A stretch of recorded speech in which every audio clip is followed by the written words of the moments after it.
आप सभी का हमारे इस यूट्यूब चैनल पर स्वागत है फ्रेंड्स। आज के हम इस वीडियो में जो हमारा प्री बोर्ड है कक्षा 10 सामाजिक विज्ञान का पेपर सॉल्व करने वाले हैं। तो फ्रेंड्स, यदि आप चैनल पर हमारे नए हैं तो वीडियो को लाइक कर देना और चैनल को सब्सक्राइब कर देना।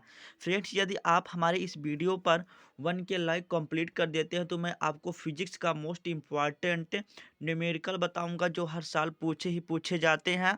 तो फ्रेंड्स, चलिए हम वीडियो को स्टार्ट करते हैं। फ्रेंड, वीडियो को लाइक करके ही जाना। तो देखते हैं पहला प्रश्न क्या है। इसी तरह फ्रेंड्स, यदि आपको किसी भी सब्जेक्ट का पेपर चाहिए या मॉडल पेपर या प्री बोर्ड तो मैं आपको इसी तरह प्रोवाइड कराता रहूँगा। तो देखते हैं पहला प्रश्न क्या है। यूरोप में किस दशक में बड़ी आर्थिक मंदी आई थी? तो देखते हैं क्या 1820, 1830, 1850, 1840। तो 1840 के दशक में मतलब उसी सन में आया था। फिर देख लेते हैं करो या मरो का नारा किसने दिया था? करो या मरो का नारा किसने दिया था? हमारा महात्मा गांधी ने दिया था। ये तो आसान प्रश्न है। फिर देख लेते हैं तीसरा प्रश्न। भारत वापसी आने पर गांधी जी का पहला सत्याग्रह कहाँ पर हुआ था? तो पहला जो सत्याग्रह महात्मा गांधी चलाए थे वो भी चंपारण या चंपारण में चलाए थे। फिर देखते हैं चौथा प्रश्न क्या है। सविनय अवज्ञा आंदोलन कब चला गया? 1930 को। 7 से 30 आप याद कीजिए। सविनय अवज्ञा आंदोलन 1930 को चलाया गया। फिर देखते हैं रिंडर पेस्ट क्या था? तो रिंडर पेस्ट एक क्या था, बीमारी थी जो मवेशी या पशु में फैली थी। ये वो भी यूरोप के द्वारा क्या किया गया था, अफ्रीका में 1880 के दशक में फैला दिया गया था। फिर देख लेते हैं राजस्थान में छत वर्षा मतलब जब वर्षा होती है, जब जल को एकत्रित किया जाता है, तो वही पूछ रहा है राजस्थान में छत वर्षा जल संग्रहण को क्या कहते हैं? टांका कहते हैं। क्या कहते हैं? टांका। फिर देख लेते हैं निम्न में किस राज्य की प्रति व्यक्ति आय सर्वाधिक है? किसमें? हरियाणा राज्य की जो प्रति व्यक्ति आय वो सबसे अधिक है, मतलब सबसे ज्यादा क्या होता है, कमाई करते हैं। फिर देख लेते हैं ये ऐसा इसलिए होता है फ्रेंड क्योंकि हरियाणा राज्य में बहुत ही क्या है, पढ़े लिखे लोग हैं, इसीलिए क्या है, इसके प्रति व्यक्ति आय सबसे अधिक है।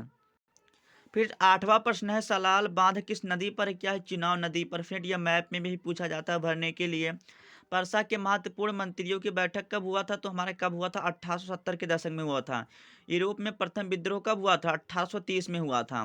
भूमि एक क्या है? प्राकृतिक संसाधन। प्राकृतिक क्या है? जो मतलब ईश्वर के द्वारा बनाई गई है। फिर देख लेते हैं भारत में कुल कितने संघीय राज्य हैं? कितने हैं? 28 है।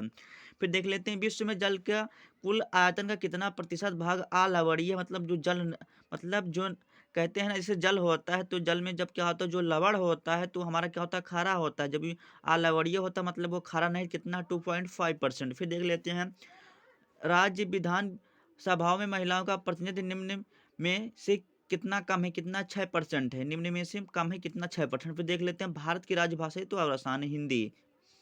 फिर देख लेते हैं नगर निगम के प्रमुख चुनाव को क्या कहते हैं? मेयर कहते हैं। फिर देख लेते हैं इस तरह 17वां प्रश्न है। तो देखिए फ्रेंड्स, हमारा 16 प्रश्न तक हो गया। फिर हम देखते हैं 17वां प्रश्न पर आते हैं। भारत में कुल कितने संख्या राज्य? ये प्रश्न जो है रिपीट कर दिया है। फिर लेते हैं 18 प्रश्न। लोगों के बीच एक समान विकल लक्ष्य है। विकल लक्ष्य क्या है? स्वतंत्रता, फ्रीडम, सबके लिए एक समान है। फिर देख लेते हैं विश्व व्यापार में भारत की भागीदारी कितनी है? 2% से क्या है, कम है। वर्ष 2006 तक विश्व व्यापार संगठन के सदस्य देश थे 149 देश थे, मतलब उतना देश थे विश्व व्यापार संगठन के सदस्य 2006 तक।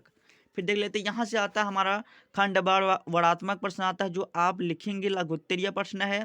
गांधी जी ने असहयोग आंदोलन को स्थगित मतलब क्यों रोका था? वो इसको आप लिखेंगे, 4 नंबर मिलेगा। या अथवा में दिया है जर्मनी एकीकरण की प्रक्रिया को संक्षेप में बताइए। फ्रेंड, ये बहुत ही आसान, आप इसको करिए क्योंकि ये बहुत ही मोस्ट इम्पॉर्टेंट है, क्योंकि ये बोर्ड एग्जाम में हर साल ही पूछा जाता है। आप इसको कीजिए या इसको, आपको 4 मार्क्स मिलने वाले। देख लेते हैं पर्यावरण संरक्षण की आवश्यकता क्यों होती है? या आप इसको कीजिए भारत में खनिज तेल के विरल उपयोग लिखिए। तो ये हमारा आसान है, आप इसको कीजिए, यहाँ पर मिलेगा 4 नंबर। फिर देख लेते हैं लिंग विभाजन किसे कहते हैं? उदाहरण भी समझाइए। तो मतलब जो जात व धर्म के नाम से अलग किया जाता है वही सब आप लिख देंगे तो हो जाएगा। ठीक है, ये आपको 4 नंबर। या अथवा करके लिखते हैं संघवाद क्या है? संघवाद सत्ता की साझेदारी बेल्जियम की सबसे अच्छा मतलब वहां पर। ये भी आसान है तो आप जो इच्छा करें लिख सकते हैं।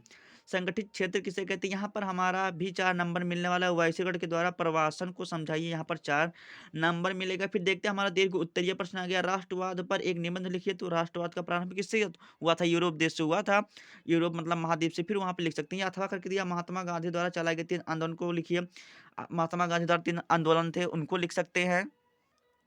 फिर यहाँ पर देखिए वनों के 4 लाभों का वर्णन करना, जो कि मिलेगा आपको 6 नंबर। फिर देख लेते हैं भारत में पाए जाने वाले फसलों का लेख कीजिए। तो भारत में बहुत से गेहूँ, मतलब गेहूँ हो गया, चावल हो गया, धान हो गया, ये सब आप वर्णन कर सकते हैं। तो यहाँ पर आपको 6 मार्क्स मिलेगा। फिर देखिए 7वां प्रश्न क्या है, सामाजिक विभाजन किस प्रकार से राजनीति को प्रभावित करता है? 6 नंबर। अथवा भारत एक संघीय देश है, उदाहरण सहित स्पष्ट कीजिए। फिर यहाँ पर 8वां प्रश्न, भारत में सार्वजनिक वितरण प्रणाली की 6 कमियां लिखिए।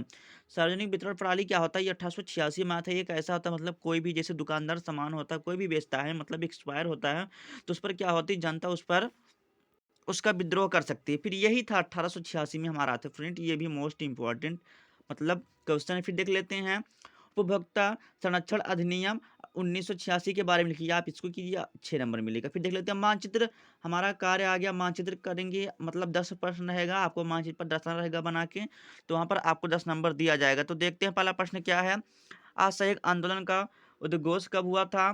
फिर वह नगर स्वामी विवेकानंद में जन्म लिया था। फिर तीसरा, वह स्थान जहाँ मुस्लिम विश्वविद्यालय है। वह स्थान जहाँ 1929 राष्ट्रीय कांग्रेस के अधिवेशन हुआ था। फिर वह स्थान जहाँ दांडी मार्च शुरू हुआ। फ्रेंड्स आप इन प्रश्नों को तैयार कर लेना बुक में से, ठीक है। फिर देखते हैं खा वाला क्या, भारत के दिए गए मानचित्र में निम्नलिखित को ये भी दर्शाना है। ये हमारा क्या था, इतिहास था, इतिहास से था। अब ये हमारा भूगोल से। गन्ना उत्पादक सबसे बड़ा राज्य कौन है? उत्तर प्रदेश है। रबड़ उत्पादक क्या है? तमिलनाडु है। फिर देख लेते हैं, मतलब 2-3 राज्य हैं। सरदार सरोवर कहाँ? नर्मदा नदी है। फिर सलालबाद चुनाव में है, मतलब ये जो। फिर देख लेते हैं कपास उत्पादक क्या है हमारा, ये तो कपास गुजरात या काली मिट्टी है। फिर देख लेते हैं फ्रेंड या पश्चिम बंगाल। फ्रेंड मैं उम्मीद करता हूँ कि वीडियो आपको जरूर पसंद आई होगी।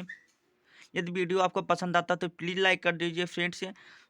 फ्रेंड्स यदि आप इस वीडियो पे 1 के लाइक कर देते हैं तो इसके आने वाले मैं इंग्लिश का भी पेपर प्रोवाइड करा दूंगा।